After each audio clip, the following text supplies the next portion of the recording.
The boy from nowhere. If you've ever been to Makoko, you'd understand what it means to grow up with nothing. The place isn't just poor, it's floating. A whole community built on wooden stilts above dirty brown water, where boats replace cars and dreams are often drowned before they even begin to form.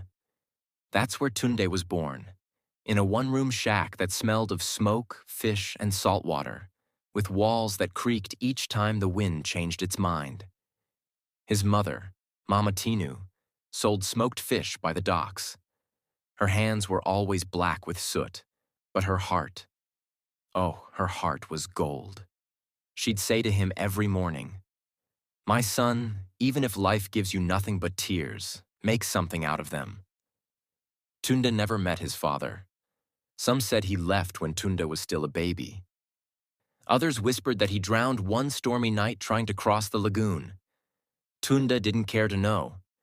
What mattered was his mother's laughter when she called him, "My little professor." He believed her. He had to believe her, because in a place where hope was rarer than clean water, belief was sometimes all you had. His best friend Bola lived just 3 shacks away. She was the kind of girl who laughed with her whole body. She could row a canoe faster than most men and wasn't afraid to speak her mind. The two of them were inseparable, sharing roasted corn, secret dreams, and the occasional beating when caught sneaking off to the little church library that sat on the edge of the slum. Tunda loved books. He didn't understand most of the words, but he loved how they made him feel. Like maybe, somewhere beyond those words, life could be different, bigger, cleaner, fairer. Every evening he'd sit by the water, watching the city lights in the distance shimmer like stars that had fallen to the earth. He'd whisper to himself, "One day, I'll be there. I'll wear shoes that don't leak. I'll eat food that doesn't smell of smoke." But dreams don't pay rent in Makoko. One rainy night, as thunder cracked the sky open and the wind tore through the shacks, the lagoon rose higher than anyone had seen before. People screamed, boats flipped, roofs flew like paper. By dawn, half of Makoko was gone, including Tunde's home. He stood barefoot in the muddy water, holding what was left of his mother's fish stall, a broken piece of wood and a basket of ruined fish. His mother sat beside him, silent, staring at the wreckage with red eyes. For the first time, he saw fear in her face, the kind of fear that says we might not make it this time. That night, as rain still drizzled and the smell of wet smoke filled the air, Tunda looked up at the gray sky and whispered, "If this is what life is, I don't want it. I'll find another way. I'll never die poor." He was only 12 years old when he made that promise. But that single vow, made under the rain, over the ruins of everything he knew, would become the fire that shaped his destiny. The promise made in the rain. The morning after the storm, the world looked like it had cried all night. The water was calm again, but Makoko wasn't the same. Half the homes were gone, and the smell of rotting fish filled the air. Families sat on rooftops drying what little they had left. Mattresses, clothes, old photographs, everything stained with mud. For Tunde and his mother, there was nothing left to dry. Their house had floated away completely. The only thing Mama Tinu managed to save was a small metal box where she kept her late husband's pocket watch and a few crumpled Naira notes. That day, Mr. Adeyemi, a local schoolteacher who came from the city every week to volunteer at Makoko's floating classroom, showed up. He was a tall man with a slow smile and eyes that seemed to see right through people's pain. He called out, "Tunde, you still alive, my boy?" Tunde nodded, his lips trembling. "Yes, sir. But we lost everything." Mr. Adeyemi crouched beside him and placed a gentle hand on his shoulder. "You didn't lose everything, my boy. You still have your mind. That's the one thing nobody can wash away." Those words stuck. That afternoon, Tunde followed him to the floating classroom. The roof was gone, but the chalkboard still stood. It looked ridiculous. One piece of blackboard hanging over broken planks. But Mr. Adeyemi began teaching anyway.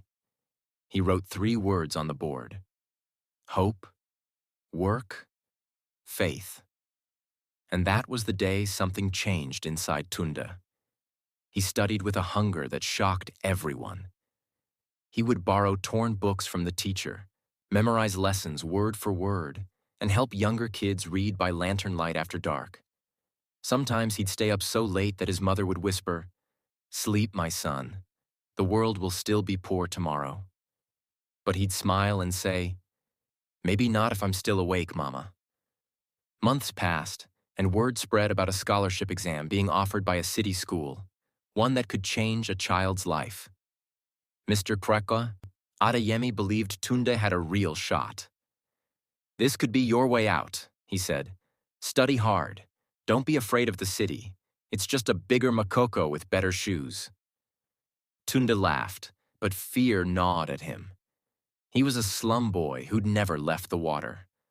The city was another world entirely. Still, he tried. He studied while others slept, practiced math problems on sand when paper ran out, and on the day of the exam, he rowed himself to the mainland before sunrise. Weeks later, a letter came. He'd been awarded a partial scholarship to a prestigious secondary school in the city. The whole community gathered to celebrate. Even the fishermen who barely knew him patted his back. But joy in Makoko never lasted long. The night before his departure, Mama Tinu fell ill. At first, everyone thought it was exhaustion. Then her breathing grew shallow, her eyes dimmed. There were no hospitals nearby, no money for medicine. Tunde sat beside her all night, holding her hand and whispering, "Don't go, Mama, please, just one more day." By dawn, she was gone. The fish market was silent that morning.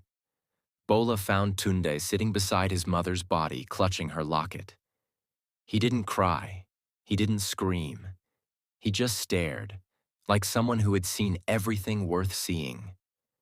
When they buried her, he made another silent vow. "If I ever make it, she'll never be forgotten." He left Makoko that afternoon with a small bag, a heart full of pain, and his mother's locket tied around his neck.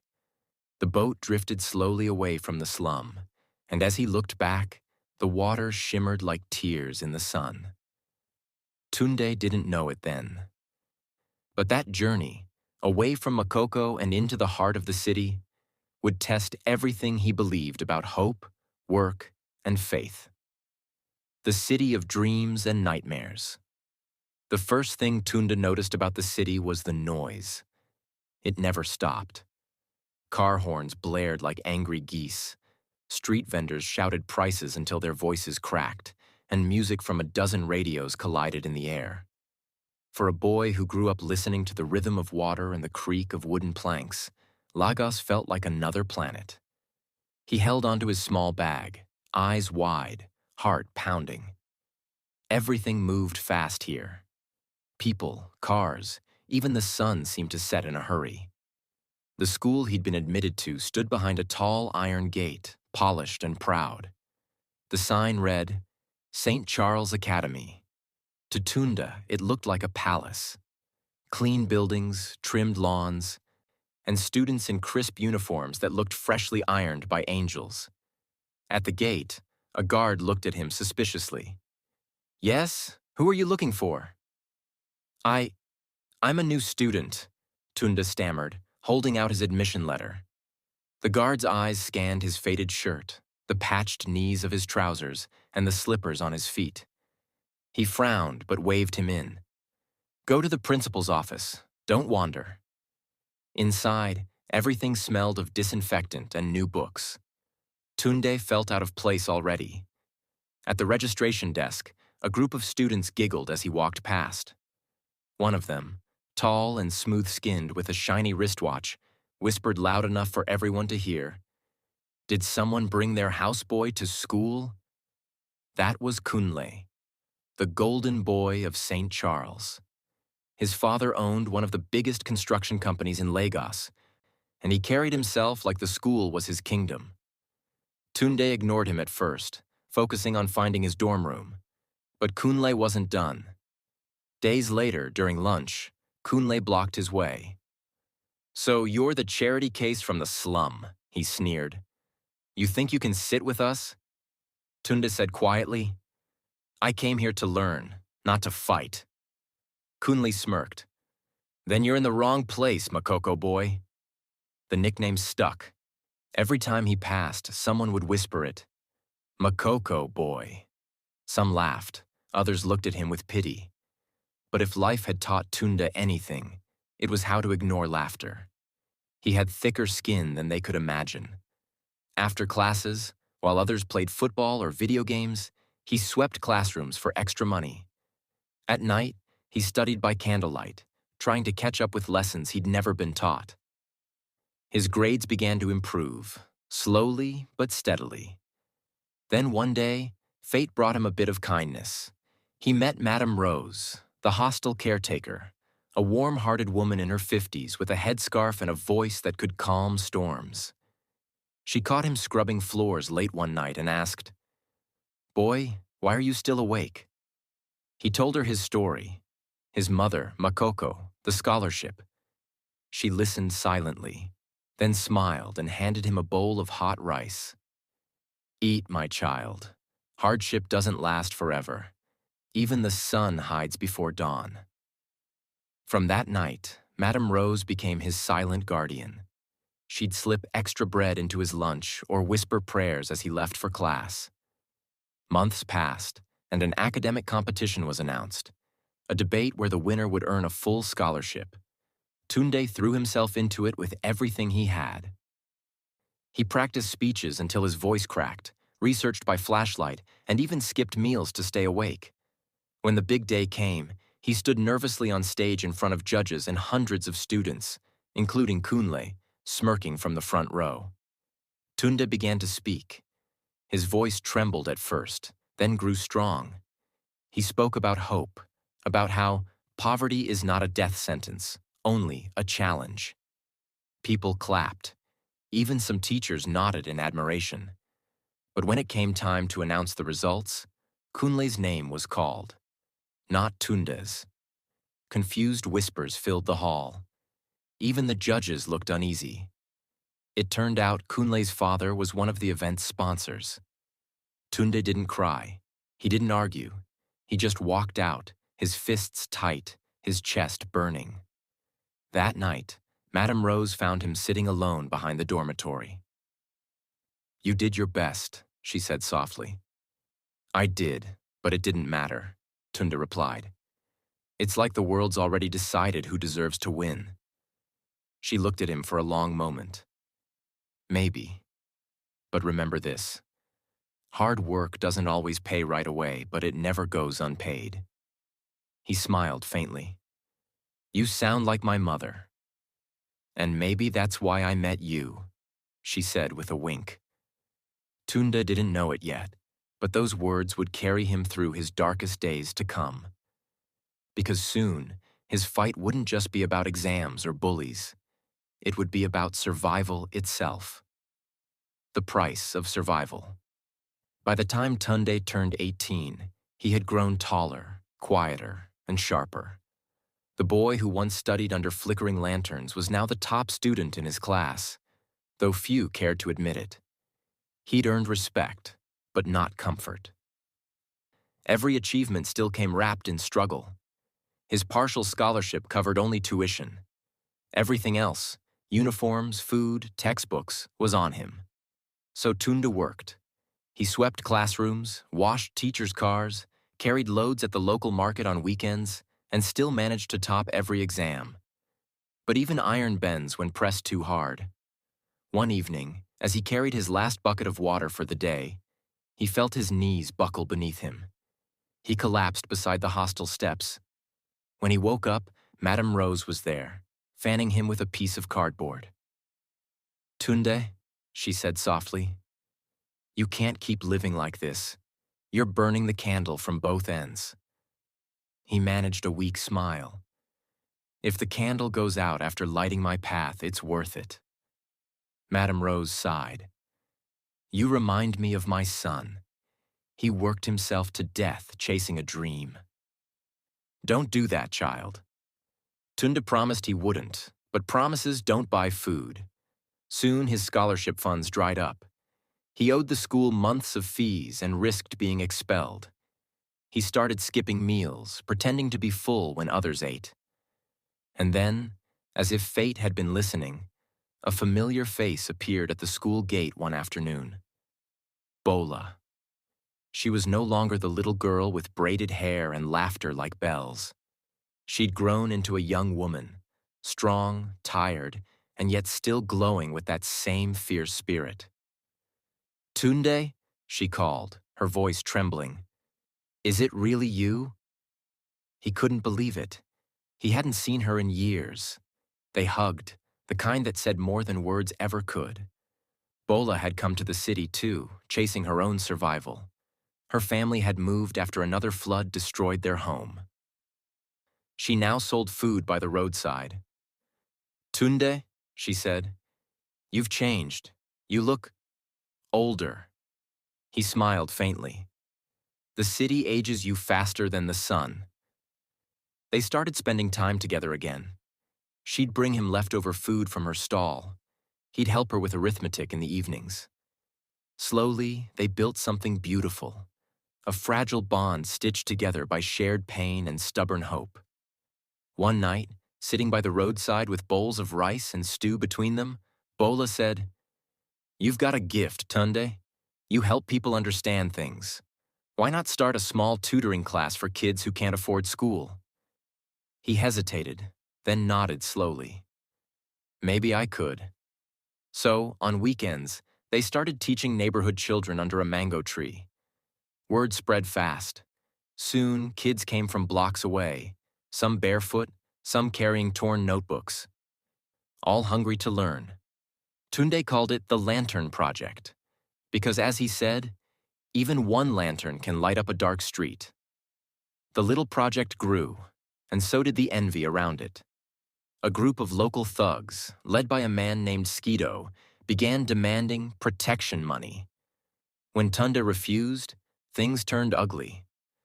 One evening, as he locked up the small shed where they stored supplies, Skeeto's men surrounded him. You think you're better than us, eh? One snarled. Teaching these kids like you're some saint? I'm just trying to help, Tunde replied calmly. The man laughed. Help us first, then we'll let you help them. The first punch came fast. Tunde fell hard, blood trickling from his lip. They kicked him, spat on him, and left him lying in the dirt. When Bola found him, she screamed his name until her voice broke. She helped him back to Madame Rose's quarters, tears streaking her face. But it wasn't over. 2 nights later, Bola didn't show up for their evening class. Tunde waited and waited, until a note was slipped under the door. It read, If you want your girl back, bring 50,000 by tomorrow night. No police. His world froze. 50,000? He barely had 500. Madame Rose begged him not to go, but he couldn't listen. He spent the night searching the city, asking for help, praying, shouting her name into dark alleys. Hours later, police raided a warehouse near the docks after a tip-off, likely from Mr. Adeyemi, who still checked in on him from time to time. Inside, they found Bola, shaken, bruised, but alive. When Tunde saw her, he dropped to his knees and sobbed for the first time in years. Bola touched his face and whispered, You kept your promise. You never gave up. But the truth was, something inside him had changed that night. He realized that hope alone wasn't enough. The world didn't just need dreamers. It needed fighters. Crowned by the struggle.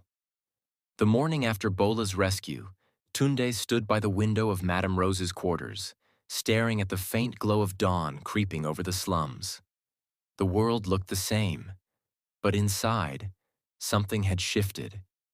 He wasn't the same boy who once believed that hard work alone could fix everything. He now understood. Survival in a place like this demanded more than effort. It demanded courage, community, and conviction. As Bola healed, Tunde made a quiet vow. If the world wanted to silence people like him, then he'd build something too loud to ignore. He returned to the mango tree with fresh fire in his eyes. The bruises were still visible, but so was his determination. When the children saw him, they ran up cheering, "Uncle Tunde, Uncle Tunde!" He smiled weakly. "We're back," he said, "and this time we're not stopping." They resumed lessons, and word began to spread beyond the neighborhood. A local journalist, impressed by his resilience, featured him in a small column titled, "The Boy Who Built Hope Under a Mango Tree." Within days, donations began to pour in. Books, chalkboards, old chairs. A retired teacher volunteered to help. Even Mr. Adeyemi drove down one weekend with bags of supplies and a wide grin.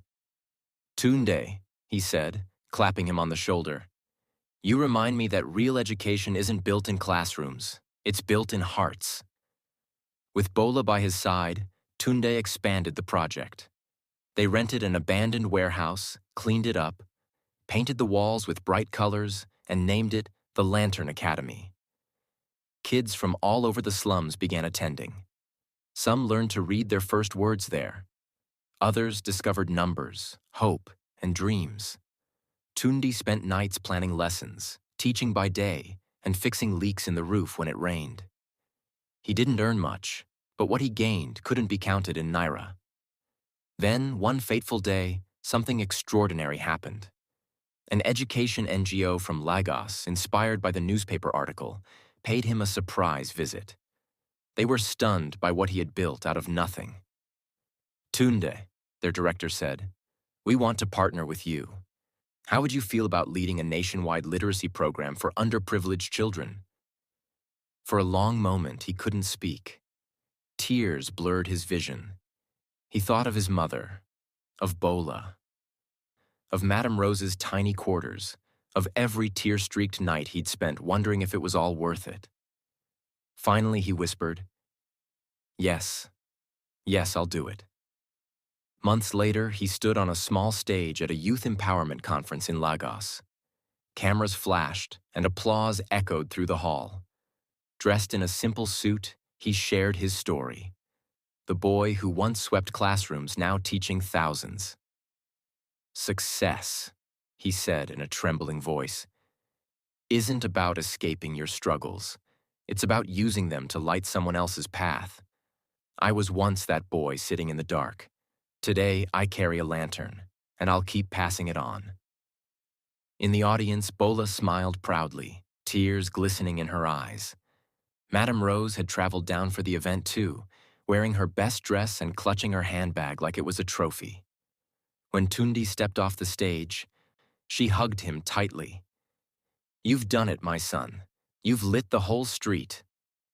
He smiled softly and replied, "No, Mama Rose. We all did."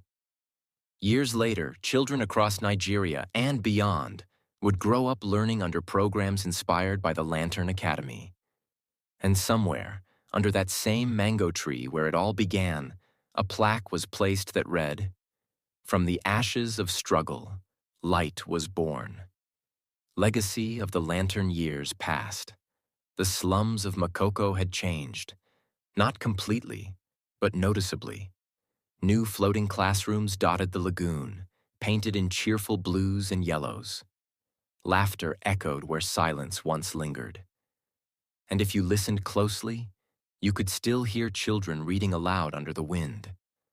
At the center of it all stood Tunde Adewale, no longer the frightened boy who had watched his mother die in a flood, but a man who had learned to build bridges across broken waters. The Lantern Academy had grown far beyond anyone's imagination. It wasn't just a school anymore. It was a movement. There were now branches across West Africa, reaching kids in fishing villages, mining towns, and desert settlements where no formal classroom had ever existed. Everywhere, people called him Teacher Tunde. Yet, despite the fame, He never left Makoko. Every year, on the anniversary of his mother's death, he would paddle a small canoe back to the exact spot where their house once stood. He'd toss a handful of flowers into the water and whisper, "We made it, Mama. Your son kept his promise." One afternoon, a young journalist from America came to interview him. She was writing a feature titled "The Boy Who Lit Africa." As they walked through the academy, she noticed something. There were lantern symbols painted everywhere, on the walls, on notebooks, even carved into the school's wooden beams. She asked, smiling, "Why lanterns?" Tunda looked out toward the water, his expression soft and distant. "Because," he said slowly, "in my darkest nights, someone always showed me a little light. Mr. Adeyemi, Mama Rose, Bola, even my mother. Every one of them gave me a piece of their flame. And I learned that when you pass it on, the darkness doesn't stand a chance." The journalist was silent for a moment, her eyes glistening. "And what do you want your legacy to be?" she finally asked. He smiled, that quiet, humble smile that had carried him from the swamp to the city. "My legacy," he repeated, "that a poor boy from Makoko made the world believe that no life is too small to matter. That even in the slums, greatness can bloom if someone dares to believe." That evening, as the sun dipped behind the city skyline, Tunde stood outside the school watching the children run and laugh. The same laughter he once thought he'd never hear again. The lanterns hanging around the courtyard flickered to life one by one, their golden glow reflecting on the water. For a moment, the entire slum shimmered, like a field of stars floating on the lagoon.